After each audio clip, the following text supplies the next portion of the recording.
Nah, kita sudah membahas mengenai faktor legalitasnya di mana sebuah perusahaan pialang harus memiliki legalitas dari NFA atau oleh di Indonesia harus diregulasi di bawah Bapepti. Dan kita juga sudah membahas mengenai mekanisme perdagangan forex trading. Dan sekarang tentu saja bagian yang lain yang tidak dapat Anda lupakan adalah mengenai resikonya. Ini adalah sebuah tanggung jawab bagaimanapun saya sebagai seorang trader harus memberitahu Anda resiko apa sajakah yang mungkin terjadi jika Anda bertransaksi forex. Dengan demikian Anda dapat mengantisipasi resiko yang mungkin terjadi dan mendapatkan sebuah manajemen risiko yang cukup baik dan handal bagi Anda sendiri. Seringkali permasalahannya dalam dunia forex trading di Indonesia adalah para marketingnya atau tenaga pemasaran yang tidak mencantumkan atau tidak memberitahukan secara eksplisit mengenai resiko-resiko yang mungkin terjadi dalam pasar forex trading, tetapi hanya menampilkan keuntungannya saja atau di blow up begitu rupa.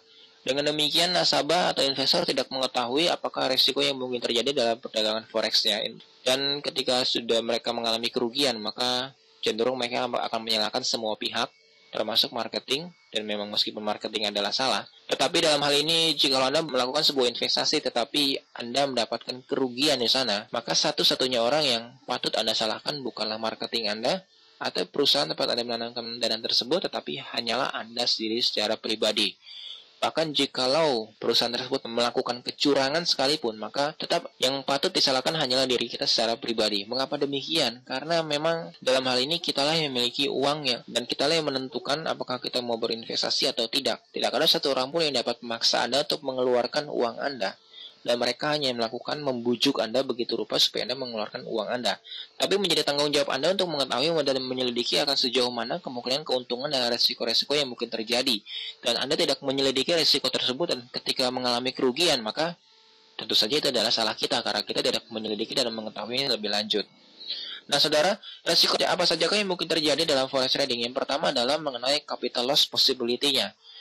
Mungkin dalam dunia keuangan lainnya, capital loss-nya mungkin tidak terlalu besar. Atau misal dalam dunia saham, ketika harga turun, Anda dapat menahan saham Anda selama mungkin dan Anda tidak dapat mengalami kerugian di sana, kecuali Anda mencairkan saham Anda. Atau dalam deposito yang terus pasti bertambah waktu demi waktu.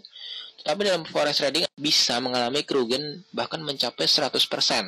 Itu artinya jika Anda menanamkan dana Anda sebanyak 5 juta rupiah, maka Anda bisa memperoleh resiko kerugian sebanyak 5 juta juga. Jadi Anda bisa memperoleh kerugian sebanyak uang yang Anda setorkan kepada pialang dalam hal ini. Mengapa bisa demikian? Ya misalnya jika Anda melakukan sebuah aksi open buy, tapi ternyata harga turun terus-menerus dan kemudian dana Anda habis di sana, maka itu adalah kerugian Anda. Poin yang kedua adalah it is very liquid market, yaitu ya artinya di mana perputaran atau arus dana sangat cepat terjadi dalam pasar forex. Dengan demikian, Anda bisa memperoleh kerugian sebanyak 100% tersebut bukan dalam jangka waktu yang cukup lama, bahkan bisa relatif sangat singkat. Misalnya 2 hari, atau 3 hari, atau bahkan dalam waktu 1 hari. Anda bisa dapatkan kerugian di sana bergantung apakah Anda cukup pandai berinvestasi forex atau tidak. Karena dalam hal ini, keaktifan Anda sebagai seorang investor sangat teruji. Itu sebabnya, ada begitu banyak orang yang kurang berpengalaman mengalami kerugian dalam forex trading karena mereka tidak mengetahui bahwa ini adalah sebuah pasar yang sifatnya sangat liquid. Sangat liquid ini artinya dapat menjadi sebuah pedang bermata dua, saudara, di mana Anda bisa mendapatkan keuntungan dalam waktu yang sangat cepat, tetapi bisa juga kerugian dalam waktu yang sangat cepat pula. It is very liquid market. Saudara dapat membayangkan jika Anda tidak dapat membangun sebuah sistem trading yang cukup baik dan kemudian Anda bertransaksi forex, mungkin Anda sudah menabung selama mungkin 5 bulan atau 6 bulan demi mengumpulkan uang sebanyak 20 juta rupiah untuk Anda dapat bertransaksi forex dan kemudian Anda mengalami kerugian dalam waktu yang sangat singkat, andai kata hanya 2 hari saja, sementara Anda menabung selama 6 bulan. Silakan Anda bayangkan sendiri dan simulasikan kepada diri Anda secara pribadi bagaimanakah perasaan kita ketika kita mengalami kerugian tersebut.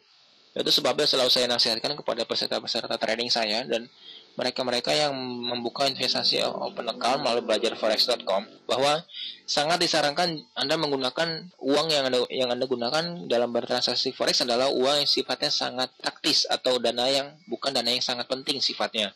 Idle money atau dana-dana yang sifatnya untuk pengembangan risk capital. Sangat tidak disarankan Anda membuka investasi forex dengan uang-uang yang sifatnya penting, misalnya andai kata uang tabungan pendidikan anak Anda atau dana pensiun Anda. Mungkin saran yang terbaik adalah jangan menempatkan uang-uang yang sifatnya penting tersebut pada dalam dunia forex trading.